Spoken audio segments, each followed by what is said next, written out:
The battery protector. Many of you would know that if you take a typical lead acid battery and you discharge it beyond a certain point, you are in fact creating a very effective yet expensive paperweight. So in a typical backup application, if you have a power failure that is sustained, then your application, your little GSM commander or whatever you are powering from that battery will actually draw power from that battery, and it will drain the battery way down up to a point where you're actually destroying the battery, and the next time you've got a power failure, your battery will just not be there. So you're typically going to have to replace that battery, and with your luck that's probably going to be 500 or 1,000 kilometers away from you. So that's where the battery protector comes in. The battery protector is this square little circuit board right here. It's very nice. It solders directly onto the battery. In this case, this is a 7 amp hour standard battery, as you would find in most alarm systems. But you can use the same battery protector on a smaller battery like this one. This is a 1.2 amp hour battery. So by turning the circuit board, you can actually fit it onto either of these batteries. So what does it do? Obviously, the first thing it does is protects your battery against excessive discharge. So it will actually monitor the voltage of the battery, and when it drops below a certain point, it will switch off the load on your behalf. And then when the battery is charged back up, it will switch back on. But not only that, it also acts as an electronic fuse, an automatic electronic fuse.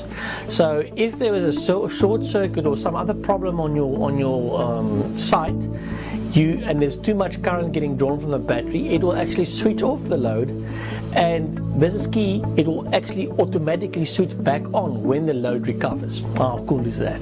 That is cool.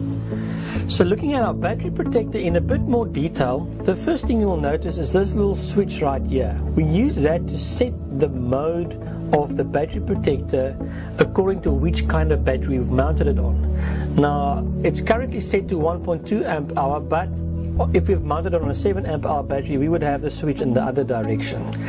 That's necessary because the two types of battery behave quite a bit differently under load conditions, and the battery protector wants to know what kind of battery it's actually protecting today. The other thing you'll notice is this little LED there. That will basically tell you the current status of the battery protector. In this case, it actually says that the battery protector is in a normal mode, it's connected, and the battery is still healthy. It could tell you here that the battery is low, it could tell you there that it's in a short circuit condition, and it's got a little legend there on the board that tells you what it means. So that's very nice. You can always see what's happening immediately. Then looking at our terminals here, our main terminal will be this one that says power out. This is where you can connect your load, and if your load is directly also charging the battery, that's fine. You can do it via this terminal here. If you want to connect a dedicated charger, you can use these terminals right there, and it will actually charge the battery via this big resistor there for current limiting purposes. Last but not least, we've got our battery low output. That is ground, and that is a signal that pulls low when it goes active. And what this does is, if the battery protector determines that the battery voltage is too low, before it actually switches off the load, it will make this output active. And that allows your application to actually prepare for the coming loss of power.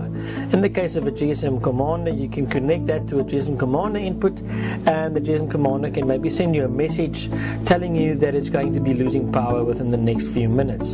In this case, 3 minutes before power off, this output will become active. So that's very, very handy to give you more information about what's going on at your site. So if you're going to a site and you're going to have a battery on that site, use a battery protector. To go without it is just plain stupid. Don't do that. Don't.